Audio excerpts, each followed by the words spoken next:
สบายดีพี่น้องสวัสดีค่ะพี่น้องจ้ามื้อนี้ก็มาพบกับซ่องบอดอนสาวตูอีกคือเก่าเด้อ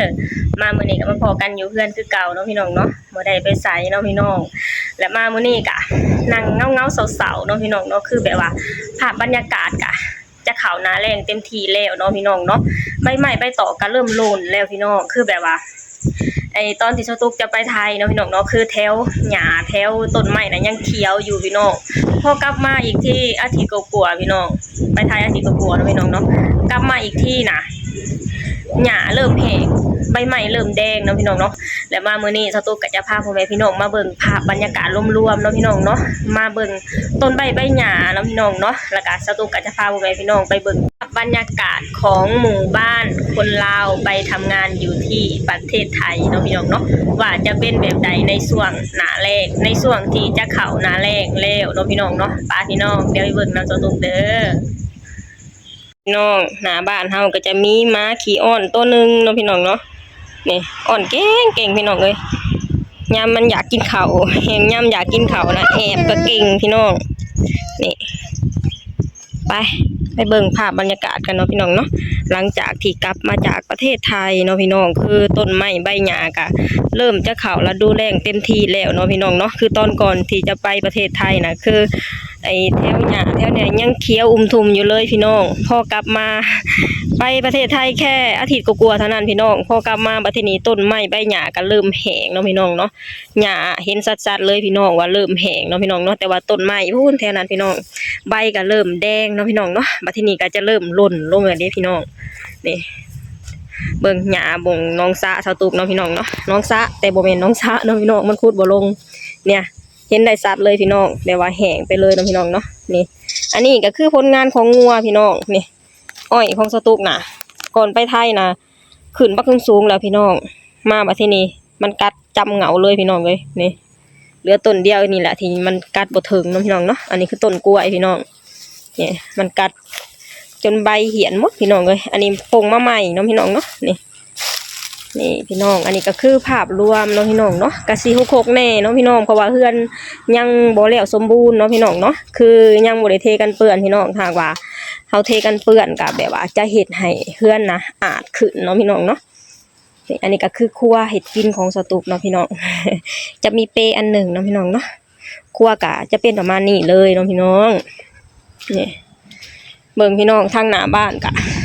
ประมาณนั้นเลยเนาะพี่น้องเนาะคือแบบว่าเริ่มแห้งเริ่มเขาแล้วดูแรงเต็มที่แล้วพี่น้องคือช่วงนี้กะอยู่ที่บ้านของสตูกะบ่ค่อยหนาวบันไดเนาะพี่น้องเนาะแบบว่าพออยู่ได้แบบสบายๆนะพี่น้องมีลมแน่ลมแบบเย็นๆเนาะแต่บ่หนาวสะบั้นคือที่ผ่านมาเนาะพี่น้องเนาะแต่ว่าถ้ามาทุกมื้อนี่อาบน้ำมันธรรมดาบ่พี่น้องอาบน้ำอุ่นคือเก่าอะไรพี่น้องเลยบ่หนาวบันไดแต่ก็ยังอาบน้ำอุ่นเนาะพี่น้องไปคาดแบบว่าพออาบน้ำอุ่นเป็นเวลานานแล้วก็คาดแบบว่าติดน้ำอุ่นแล้วพี่น้องอาบน้ำเย็นสิแบบว่ายังเย็นอยู่พี่น้องเนาะคือยังอาบน้ำอุ่นคือเก่าแล้วพี่น้องเลยนี่คือบ้านของสาวล่าเนาะพี่น้องเนาะบ่ฮู้ว่าเพิ่นไปไสน่าจะลงไปหาแม่หอมแต่ว่าบ้านของเพิ่นนี่มีต้นไม้เด้พี่น้องเพราะว่าเพิ่นมาอยู่ก่อนสตูกเนาะพี่น้องเนาะเพิ่นปลูกก่อนนะต้นไม้ของเพิ่นก็จะใหญ่กว่าเนาะพี่น้องเนาะของสตูกนะเพิ่งจะเริ่มนี่อันนี้ของเพิ่นเริ่มปลูกพร้อมของสตูกเนาะพี่น้องก็ยังต้นน้อยอยู่นี่เป็นแบบนี้เลยเนาะพี่น้องนี่อันนี้ก็คือภาพบรรยากาศรวมๆนะพี่น้องเนาะต้นไม้ใบหญ้าก็จะเริ่มแห้งเริ่มเหี่ยวไปเนาะพี่น้องเนาะนี่อันนี้ก็คือหน้าบ้านของสตูกเนาะพี่น้องหน้าบ้านกะ6พี่น้องเอ้ยต้นหญ้านะพี่น้องเนาะหญ้ามันขึ้นนะพี่น้องบ่ดอนเพิ่นก็ค่อยทางค่อยอีหยังไปแน่แล้วแหละพี่น้องนี่เทกันเปื้อนก็เพิ่งจะได้แค่นี้แหละพี่น้องได้เท่าที่เห็นนั่นแหละพี่น้องเอ้ยอันนั้นคือเล็กเด้อพี่น้องเล็กที่สตูกเอามาเฮ็ดแต่น่ะเนาะเอามาเฮ็ดประตูเข้าหน้าบ้านเนาะพี่น้องเนาะนี่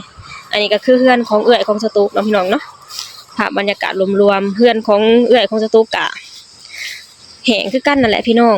บ่มีคนอยู่เนาะเพิ่นกลับไปประเทศไทยแล้วเนาะพี่น้องคือเฮือนเสร็จสิ้นสมบูรณ์แล้วแหละพี่น้องยังบ่สมบูรณ์ปานใดคือยังเทกันเปื้อนเนาะพี่น้องเนาะเพิ่นก็ยังบ่เทกันเปื้อนคือกันเนี่ยคือแบบว่าถ้าหากว่าบ่คิดอีหยังหลายก็คือมาอยู่ได้แล้วเนาะพี่น้องแต่ว่าเพิ่นยังบ่พอเพิ่นยังมีเหือมีแห้งอยู่เนาะพี่น้องอีกอย่างนึงก็ คือลูกเพิ่นน่ะอยู่ที่ประเทศไทยเนาะพี่น้องเนาะเพิ่นก็เลยต้องกลับไปอยู่ที่ประเทศไทยเนาะคือเซาตุกกับเซาหลาผัดลูกผัดอยู่ไทยอยู่ที่บ้านแล้วเนาะพี่น้องก็ต้องกลับ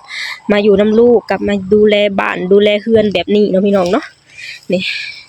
อันนั้นก็คือเรือนของน้องสาวกำลังเฮ็ดเนาะพี่น้องตอนนี้พ่อของเซาตุกกำลังจะใส่เพดานให้น้องเนาะพี่น้องเนาะเพิ่นบอกว่าจะเฮ็ดเรือนในใหญ่ให้มันแล้วเพิ่นว่าเฮ็ดเทื่อพอเฮ็ดเทื่อนใหญ่แล้วก็เพิ่นจะมาเฮ็ดเพิ่นจะมาเฮ็ดเทื่อนครัวเองเนาะพี่น้องเนาะนี่อันนี้คือบ้านของน้องสาวเนาะพี่น้องเนาะอันนี้คือภาพรวมเนาะพี่น้องอันนี้ไปเบิ่งใกล้ๆเนาะพี่น้องเนาะเรือนของน้องสาวของตุ๊กคือกำลังสร้างเนาะพี่น้อง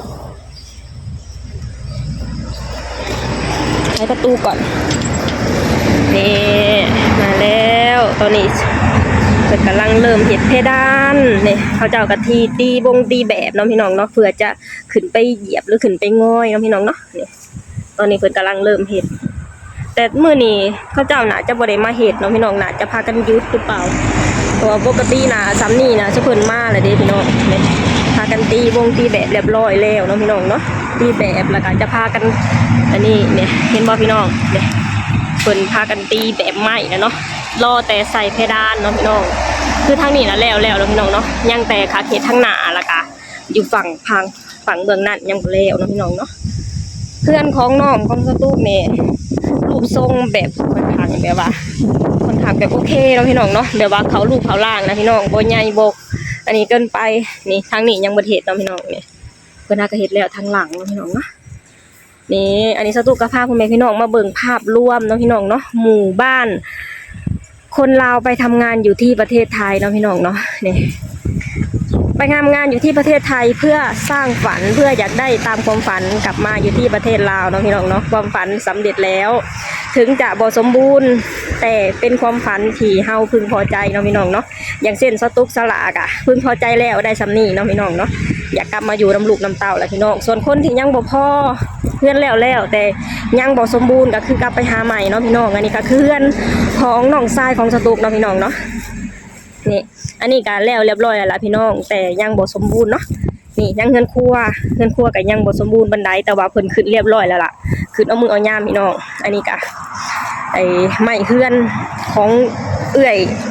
กกของสตุกเนาะพี่น้องเนาะของเอื้อยคนโตเนาะนี่เฮือนของเพิ่นก็ยังบ่ได้เทกันเปื้อนเฮือนน้องชายเนาะพี่น้องนี่อันนี้ก็คือเฮือนของเอื้อยคนโตของสตุกเนาะพี่น้องเนาะนี่ตอนนี้กำลังตีปักผังเนาะพี่น้องตีปักผังแล้วเรียบร้อยกุดเสาแล้วเรียบร้อยถ้าแต่มือตั้งเสาเนาะพี่น้องเนาะนี่อันนี้ก็คือภาพรวมเด้องัวก็จะเข้ามาตลอดนั่นแหละพี่น้องนี่อันนี้คือภาพรวมอยู่แถวบ้านของสตุกเนาะพี่น้องเนาะโอเคภาพบรรยากาศก็จะเข้าหน้าแรงเต็มที่แล้วเนาะพี่น้องเนาะใบไม้ใบตอกก็เริ่มหล่นร่วงไปตามกาลเวลาเนาะพี่น้องเนาะโอเคพี่น้องมื้อนี้สตุกกับภาพพ่อแม่พี่น้องมาเบิ่งภาพรวมๆเนาะพี่น้องเนาะบ้านเรือนของสตุกแล้วก็เรือนของน้องๆของเอื้อยๆเนาะพี่น้องเนาะช่วงหน้าแรงนะบรรยากาศจะเป็นแบบใดเนาะพี่น้องเนาะคือบรรยากาศก็จะเป็นประมาณนี้แหละพี่น้องนี่แถวหญ้าแถวอีหยังก็แห้งเนาะพี่น้องเนาะนี่ก็จะแห้งต้นไม้ใบหญ้าก็จะเริ่มหล่นเริ่มแดงเริ่มหล่นแล้วเนาะพี่น้องเนาะก็จะเป็นประมาณนี้เนาะพี่น้องเนาะอันนี้ก็คือบรรยากาศรวมๆของหมู่บ้านของคนลาวไปทำงานอยู่ที่ประเทศไทยเนาะพี่น้องเนาะก็จะเป็นประมาณนี้เด้อ